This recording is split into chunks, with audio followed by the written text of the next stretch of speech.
Je suis heureux de partager cette parole que le Seigneur m'a mis sur le cœur ou nous a mis sur le cœur, faudrait-il dire plus exactement, puisque nous nous trouvons dans la journée du sel aujourd'hui. Cette journée normalement a lieu au mois de mars. Pour une question de calendrier, nous l'avons décalée à aujourd'hui. Voilà, il n'y a pas de problème particulier à faire cela. Cette prédication ou ce canevas de prédication a été écrit par Clément Blanc, qui est un pasteur implanteur d'église à Saclay. Il y a donc un canevas de prédication qui est proposé, que je vais parcourir avec vous. Bon, alors évidemment, il est un peu enrichi de mes réflexions personnelles et vous savez, quand on lit quelque chose, il y a un travail souterrain en soi. On porte ce texte, on lit les passages bibliques qui s'y réfèrent. Et puis voilà, on arrive le dimanche matin avec une parole à partager qui, j'espère, sera encourageante pour vous et aussi qui nous permettra d'ouvrir un peu nos horizons, d'ouvrir nos yeux aussi, pas seulement sur ce qui se passe autour de nous, ici à Bourg-Bruche ou en France, mais aussi ailleurs, avec les besoins et les difficultés que ces personnes rencontrent. Évidemment, aussi autour du sel, qui a cette préoccupation des plus faibles, des plus vulnérables, des personnes qui sont souvent en difficulté et moins bien lotis que nous l'avons déjà dit. Le titre de cette prédication, c'est Comment Dieu nous aide-t-il à protéger les plus pauvres? Comment Dieu nous aide-t-il à protéger les plus pauvres? La société, en général, lutte contre les abus et la maltraitance en général. Il y a régulièrement des lois qui sont édictées et des mesures de protection pour les plus faibles et les plus vulnérables, et cela, c'est une bonne chose. Cela doit nous encourager, car cela va dans le bon sens. Il y a également aussi parfois des scandales qui affleurent à la surface des actualités, où nous voyons là aussi de graves difficultés. Euh, et nous savons aussi que la répression par rapport à ces abus se fait avec plus ou moins de fermeté et de succès aussi. Il y a encore beaucoup à faire, mais les choses avancent plus ou moins. Voilà, et nous en sommes heureux.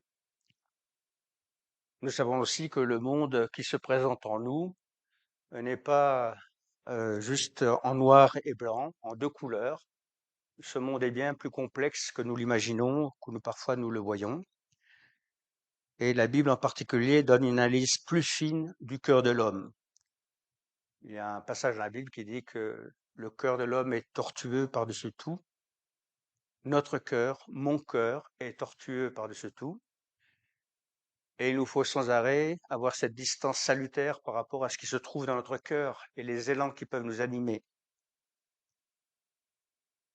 Parce que nous avons des fois tendance à réduire les choses au noir et au blanc de la société, mais nous portons tous en nous cette part de péché, de difficulté, même en tant que chrétiens, à vivre à la suite de Jésus. La Bible met en relief ce qui en nous peut aussi nous pousser à exploiter les plus vulnérables et ceux qui sont en difficulté. Premier paragraphe, c'est d'abord la question du désir qu'il nous faut examiner. Jacques nous propose un diagnostic, puis un remède à la question des abus. Alors je vous invite à lire ce passage dans Jacques 4, les versets 1 à 3. D'où viennent les guerres et les querelles parmi vous? Elles viennent de vos tendances égoïstes qui combattent sans cesse au-dedans de vous. Vous convoitez quelque chose et vous ne pouvez pas l'obtenir, alors vous vous lancez dans des querelles et des guerres. Vous n'avez pas ce que vous voulez parce que vous ne le demandez pas. Et si vous le demandez, vous ne recevez pas parce que vos demandes sont mauvaises. Vous voulez tout gaspiller pour vos désirs. D'abord, j'aimerais faire une première observation, une première remarque, une première précision. Le désir en tant que tel, le désir en soi, n'est pas quelque chose de condamnable. Désirer quelque chose.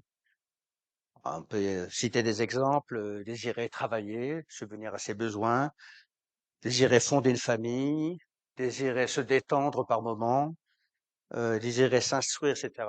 C'est tous des désirs légitimes qui ont leur place dans notre vie, dans notre manière voilà, de vivre chaque journée, l'une après l'autre. Mais nous sommes quand même appelés et nos responsabilités s'exercent et nous devons faire le tri dans nos désirs entre ce qui est légitime et surtout ce qui ne l'est pas quand ce désir peut causer du tort à autrui. Alors qu'est-ce que nous sommes prêts à imposer aux autres pour satisfaire nos propres désirs? Un petit exemple, par exemple, un entrepreneur sous-paye son salarié ou lui refuse des conditions de travail décentes. Des situations que nous pouvons observer dans la vie courante régulièrement. Alors en soi, c'est pas une méchanceté, c'est peut-être même fait dans le cadre de la loi, mais en fait, il utilise son employé pour satisfaire son désir d'enrichissement personnel, par exemple, ou pour développer son affaire, ou etc., etc., mais au détriment de ce salarié. Et son désir là est quand même détériorant ou en tout cas dommageable pour ce salarié et cette personne-là. Ou un autre exemple, lorsqu'on quelqu'un abuse sexuellement d'une autre personne ou utilise le corps de l'autre comme moyen pour satisfaire ses besoins sexuels, c'est flagrant. Ce désir-là s'exerce à l'encontre de l'intégrité de la personne. Que sommes-nous prêts à imposer aux autres pour satisfaire nos désirs de plaisir, nos désirs de confort, parfois de sécurité, d'honneur, mais aussi de contrôle et de supériorité? Là aussi, c'est un domaine où ces désirs-là ne sont pas légitimes et causent du tort à autrui.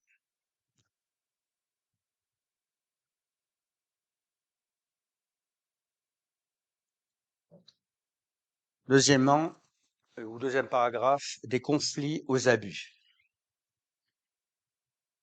Il y a certes une différence entre les luttes dont parle Jacques et les abus et la maltraitance.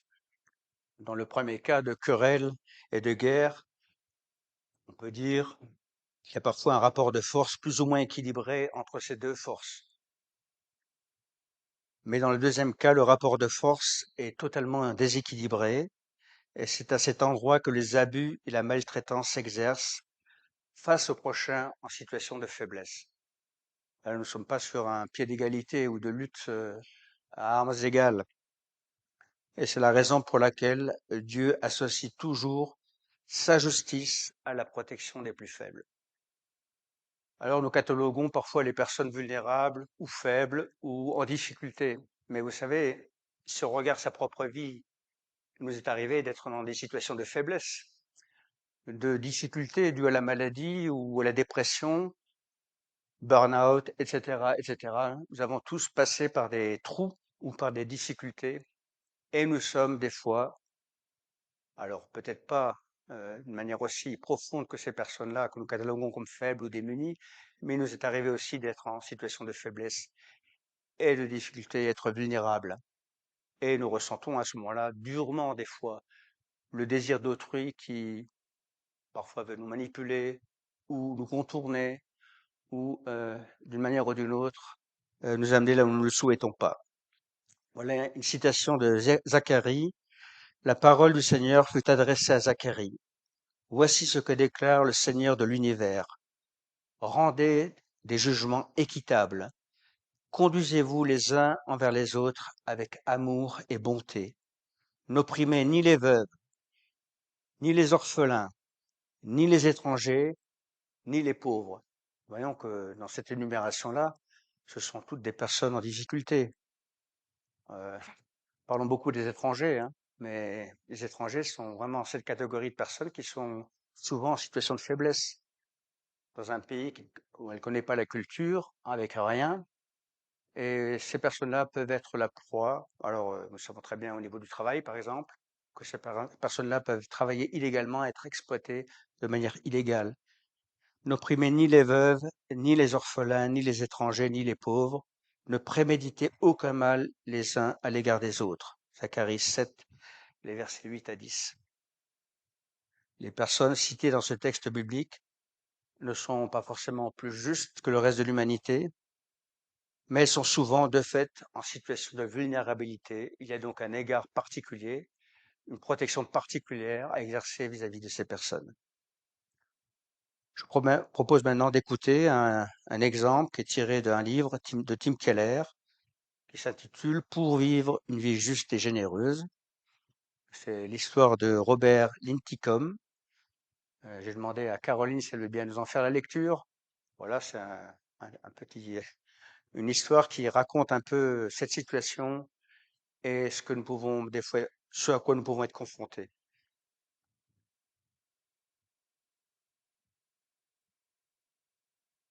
Dans son livre Pour vivre une vie juste et généreuse, Tim Keller donne un exemple particulièrement douloureux qui illustre bien à quel point nous ne sommes pas tous également vulnérables face aux abus. Il raconte l'histoire de Robert Lintincombe, à l'époque en formation pastorale, qui organisait des études bibliques dans un quartier pauvre à majorité afro-américaine. Eva, une jeune fille de 14 ans, participait régulièrement jusqu'au jour où elle vient lui confier ses difficultés dans son quartier. Bob, je subis une terrible pression et je ne sais que faire. Un gang important dans mon quartier recrute des filles pour en faire des prostituées au service de riches blancs de la banlieue. Ils veulent me forcer. En réponse, il l'encourage fortement à ne pas céder et à continuer de fréquenter l'étude biblique. Quelque temps plus tard, il rentre chez lui pour les vacances d'été, et voilà comment il raconte la suite des événements. 3 mois plus tard, je revins, mais Eva était introuvable. Les autres jeunes me dirent qu'elle avait cessé de fréquenter le groupe un mois après mon départ en vacances. Je me rendis à l'appartement d'Eva. Dès qu'elle me vit, elle fondit en larmes. Ils m'ont eu, Bob, dit-elle. Pourquoi as-tu cédé lui demandai-je sur un ton assez dur. Pourquoi n'as-tu pas résisté? Elle me raconta alors la terreur dans laquelle elle avait vécu. D'abord, ils m'ont dit qu'ils frapperaient mon père. Et ils l'ont vraiment passé à tabac. Je n'avais pas le choix, j'ai donc cédé. Mais Eva, pourquoi n'as-tu pas cherché protection? Pourquoi n'es-tu pas allée au poste de police? Eva répondit, à ton avis, de quel côté sont-ils? Avec toutes les bonnes intentions du monde, Robert n'a pas vu la différence de vulnérabilité entre son contexte et celui d'Eva.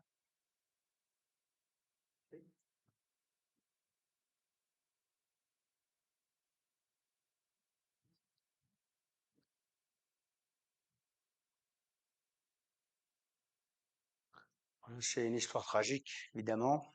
Nous avons entendu. Comprenons bien aussi que la justice n'est pas forcément au service des plus vulnérables et des plus pauvres dans cette situation-là et dans ce pays-là.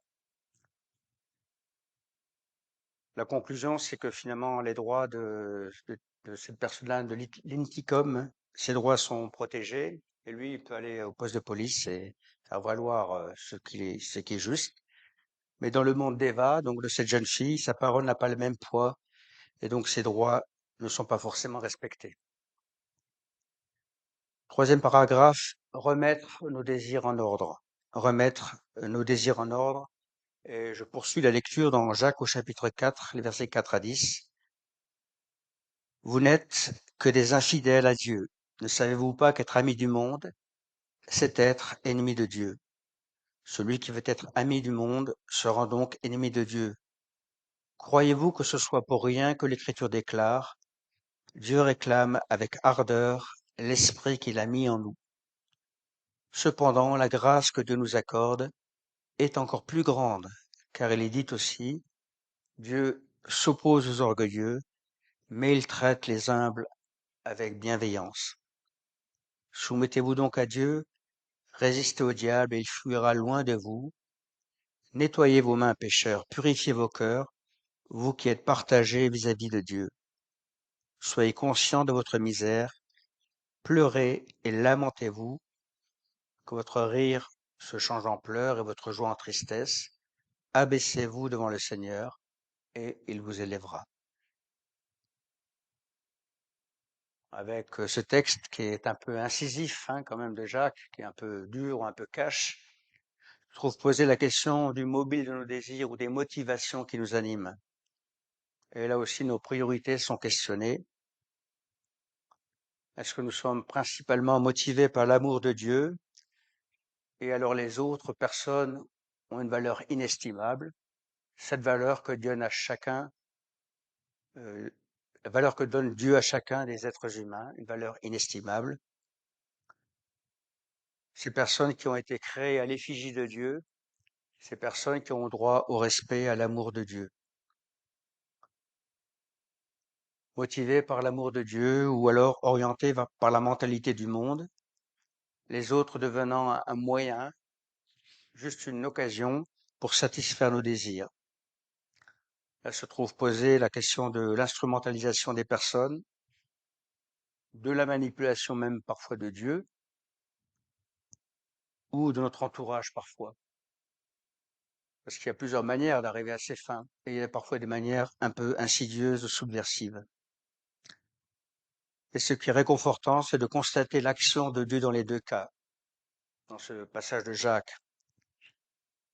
Face aux orgueilleux, ou on pourrait dire face à l'oppresseur, Dieu manifeste sa grâce en lui résistant, il est dit en s'opposant, pour l'amener à changer de comportement. Il y a aussi un message pour l'oppresseur là, et une manière de corriger le cap, et en tout cas de changer de comportement. Et là, c'est un appel à la repentance et à l'abaissement. Et pour les opprimés, les humbles dans le texte, Dieu manifeste sa grâce en prenant soin. Et il est parlé de bienveillance. Dieu manifeste sa bienveillance aux humbles. Quatrième paragraphe, suis-je concerné? Est-ce que ce que j'ai dit là déjà, ou est-ce que nous allons voir un peu plus loin, me concerne ou pas? Parce que là, parfois, nous sommes un peu loin de ce nous avons dit ou ce que j'ai pu exprimer. Je propose de prendre un temps rapide d'introspection avec ces deux questions. Cela peut remuer en nous, provoquer en nous comme réaction. D'abord, première question, y a-t-il des personnes pour qui je suis source de souffrance? Y a-t-il des personnes pour qui je suis source de souffrance? Et je propose de ne pas répondre trop vite à cette question, parce que des fois, ça peut être le cas. Et si l'on s'examine vraiment, on se rend compte que parfois, nous sommes une source de souffrance, nous ne sommes pas vraiment orientés par l'amour de Dieu, même si parfois, sur le fond, nous avons raison. Est-ce que j'utilise ou est-ce que je manipule aussi pour arriver à mes fins? Ou est-ce que je contourne? Ou alors, quelles sont les choses, deuxième question, quelles sont les choses pour lesquelles nous sommes prêts à sacrifier des relations? Quelles sont les choses pour lesquelles nous sommes prêts à sacrifier des relations, à les endommager? Là aussi, c'est une vraie question. Est-ce que ça en vaut la peine des fois? Est-ce que les enjeux sont à ce prix-là? Personnellement, j'en suis pas sûr. Il y en a qui diront, mais il y a des choses qu'on ne peut pas laisser passer. Certes, peut-être, mais y a-t-il pas aussi une forme ou un type d'amour pour parler de ces choses-là? J'aimerais prendre un avis, un exemple, par exemple, l'exemple du couple et du mari et de la femme. Est-ce qu'il y a aussi parfois des dominations qui peuvent s'exercer à l'encontre de mon épouse? Je rappelle euh, que c'est une malédiction du début quand nous ouvrons la Genèse, quand nous voyons cette rupture de l'humanité avec Dieu. Il y a cette malédiction. La femme sera attirée par l'homme et celui-ci dominera sur elle. Il y a quelque chose là, un héritage néfaste du péché. Et est-ce que je me laisse suffisamment corriger par la grâce ou réorienter par la grâce pour, euh, pour contrer ou pour m'opposer à cette malédiction, pour en tout cas atténuer cette malédiction? Parce qu'il y a une tendance des fois à dominer sur sa femme ou sur son épouse, à ne pas être dans l'amour non plus dans ces cas-là. J'aimerais ici rappeler l'engagement du CAP. J'ai trouvé que c'était très bien formulé, donc je vous en fais part. Toute forme de maltraitance sur la personne de son partenaire dans le couple, Vous savez, la violence est multiple, elle est là, elle a plusieurs visages. Violence orale, émotionnelle ou physique. Toute forme de maltraitance est incompatible avec l'amour du Christ, et cela, quelle que soit la culture. Nous refusons qu'une quelconque coutume culturelle ou qu'une interprétation biblique dévoyée puisse se justifier de battre sa femme. Nous déplorons de rencontrer cela chez des chrétiens pratiquants, y compris des pasteurs et des responsables. Nous n'hésitons pas un instant à le dénoncer comme péché et à appeler à se repentir d'une telle pratique et à renoncer. Donc cet engagement du CAP est clair et que finalement personne, tout le monde peut en prendre réflexion et s'examiner par rapport à cet engagement du CAP. Alors bien sûr, voyons battre sa femme, ils ne sont certainement pas concernés, hein, quoique il peut y avoir des violences, mais la violence dans le couple peut avoir de multiples visages et elle peut se décliner de plusieurs manières. Par extension, comment s'exerce l'autorité des pères vis-à-vis de leurs enfants? Là, je déplace un peu le focus. Est-ce que par rapport aux enfants, il y a un désir de contrôle ou d'inquisition, essentiellement, ou au contraire la pratique d'une autorité douce et humble, qui n'irrite pas, et là je reprends l'expression de la parole, qui n'irrite pas, une autorité qui soit encourageante, même s'il y a autorité, qui soit exercée dans la douceur, et puis dans l'Église qui est un corps social, je le rappelle, pas juste un corps spirituel. Dans l'Église se trouve posée la question de la pratique de l'autorité qui est déléguée aux responsables, qui sont choisis par les membres, je le rappelle. Aussi, nous sommes dans des relations les uns par rapport à les autres. Alors, c'est vrai qu'il dit soumettez-vous les uns aux autres, ok, mais il y a aussi une autorité déléguée aux responsables. Et là aussi, il y a les risques, risques de dérapage, d'abus, de manipulation, de mobiles impurs dans l'exercice de cette autorité, et c'est dommage. Il y a aussi une autorité assumée, une autorité légitime, et même une saine discipline qui a sa place. Alors, c'est pas facile, hein, mais il y a tout ça devant nous, et il faut aussi se positionner et arriver à être clair aussi dans notre manière de fonctionner comme corps social, les uns vis-à-vis des autres. En tout cas, il nous faut toujours poser un cadre clair, avec le cas échéant un rappel aux règles. Nous avons un règlement intérieur, nous avons une confession de foi. Il se peut arriver que nous ayons pris une position commune sur certains sujets ou certains événements. Il est peut-être utile de faire un rappel à ça, à ces règles-là, à ce que nous avons convenu de vivre ensemble. Pour quelle raison? Déjà parce que nous avons besoin de sécurité pour vivre les uns avec les autres, dans un cadre clair, dans un cadre aussi de bienveillance et d'amour. Je déplace encore un peu le focus. Et là, je viens plutôt vers la partie environnement ou planète, ou, ou dans le mandat qui nous est confié de prendre soin de ce qu'il y a autour de nous, de notre monde. Est-ce que là aussi, nous sommes prêts à renoncer à certains de nos désirs? Moi, je suis toujours étonné que quand on entend les discours économiques, il y a toujours parlé encore de croissance, de point de croissance, toujours plus loin, toujours plus. Mais il n'est jamais parlé de décroissance ou de manière minoritaire, s'il en est parlé, mais c'est très minoritaire dans le discours officiel. Pourtant, la décroissance, c'est baisser peut-être ses désirs, hein, là aussi un peu. Baisser le niveau de vie, c'est tout à fait impopulaire, on n'en parle jamais, parce que ça fait pas élire, hein, certainement. Mais là se trouve vraiment poser la question du désir et jusqu'où il va s'arrêter, et jusqu'où il est au détriment des autres. Nous savons que le dérèglement climatique affecte déjà les populations qui sont en souffrance, et que c'est une conséquence des pays industrialisés, des pays occidentaux, voilà. et que, en fait, c'est cette population-là qui pâtissent en premier de nos désirs et de notre manière du toujours plus. Question du désir, hein, dans le niveau de vie. Cinquièmement, qu'est-ce qui m'empêche de protéger les plus vulnérables? Est-ce qu'il y a des freins?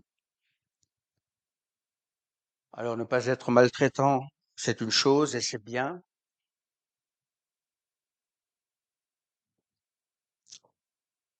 Mais pourquoi défendons-nous si peu les victimes de maltraitance? Question qui est posée dans ce canevas. J'ai trouvé un texte dans Job, qui est cité ici, qui a pris parti en défendant les plus démunis. Et j'étais étonné de trouver ce texte dans Job, que je vous propose de lire, Job 29, versets 12 à 17.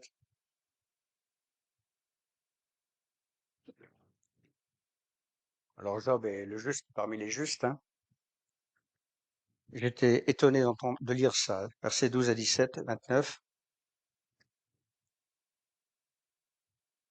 Je sauvais le pauvre qui m'appelait à l'aide et l'orphelin que personne ne secourait. Ceux qui mouraient me laissaient leur bénédiction, je remettais un peu de joie au cœur des veuves. Le sens de la justice était mon vêtement, mon respect pour le droit, un manteau, un turban. Pour l'aveugle, j'étais les yeux qui lui manquaient. Pour l'infirme, les pieds qui lui faisaient défaut. Pour les malheureux, j'étais devenu un père. Je donnais tous mes soins au cas de l'étranger.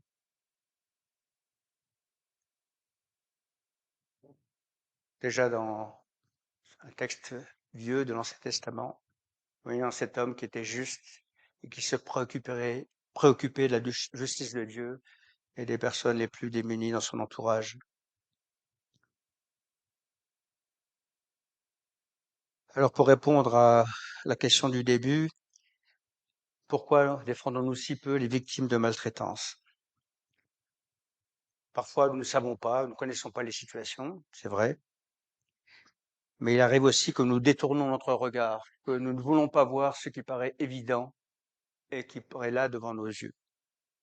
Et nous préférons, ou je préfère regarder ailleurs. Ou alors aussi, nous sommes parfois déconnectés du monde des pauvres, des étrangers, des personnes vulnérables. Parce que nous vivons, voilà, je sais pas, dans un milieu rural, ou je sais pas, mais est-ce que nous sommes encore connectés à ça, à cette frange de la société qui pâtit souvent? Après, je suis certain que nous connaissons tous autour de nous, dans notre entourage, des personnes qui sont dans des situations comme ça, de vulnérabilité ou d'abus. Surtout, ne pas détourner son regard et affronter les choses, la situation et porter secours, comme l'a fait Job, comme c'est si bien décrit.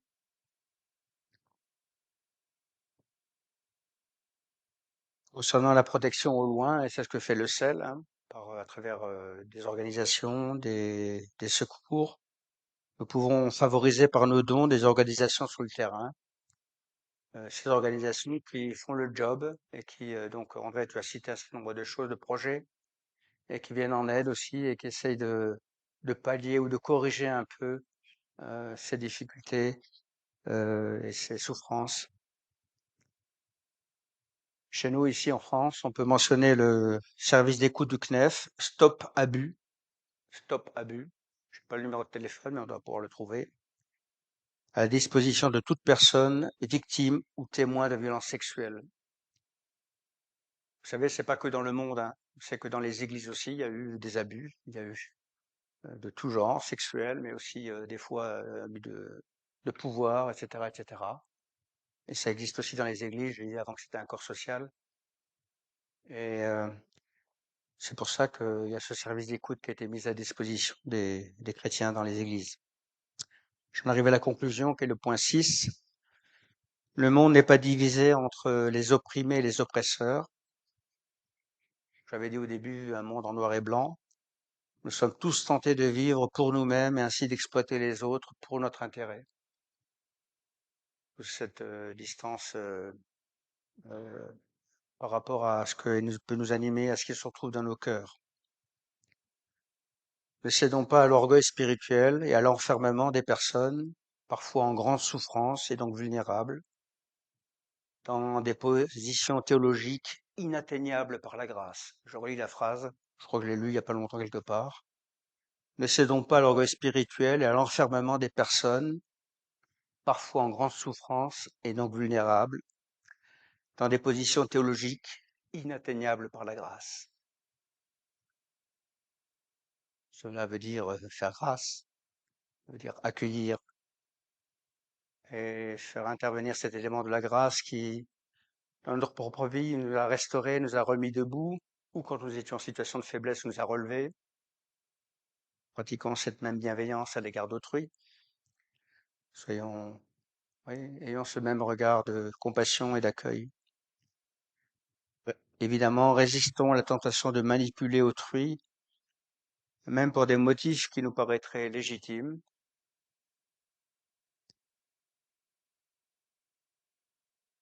Je crois que je dirais ça un peu de manière abrupte, mais je crois qu'il vaut mieux être en conflit avec quelqu'un et dire les choses clairement, dans le respect évidemment de l'autre, en évitant la violence, que de passer souvent par la marge ou par la bande en essayant de manipuler l'autre.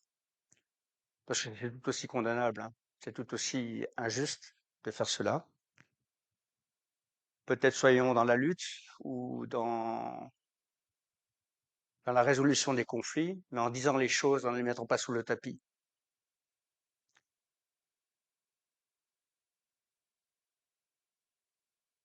Je cite un verset dans Romains 15, 5 à 6, qui sera ma conclusion. Que Dieu, la source de la patience et du réconfort, Dieu, la source de la patience et du réconfort, vous rende capable de vivre en bon accord les uns avec les autres, en suivant l'exemple de Jésus-Christ, le modèle toujours par excellence. Alors, tous ensemble et d'une seule voix, vous louerez Dieu le Père de notre Seigneur Jésus-Christ. Là, j'observe que le bien vivre ensemble, ou le bon accord, hein, qu'il est parlé ici, sur le modèle de Jésus-Christ, est un préalable à une véritable adoration conforme au Dieu du Père, au cœur du Père. En tout cas, ça précède, hein. Voilà, je vous invite à la prière.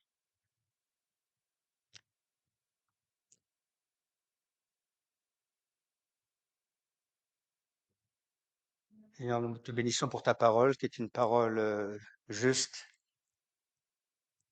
qui nous rejoint, même dans des situations parfois compliquées ou difficiles.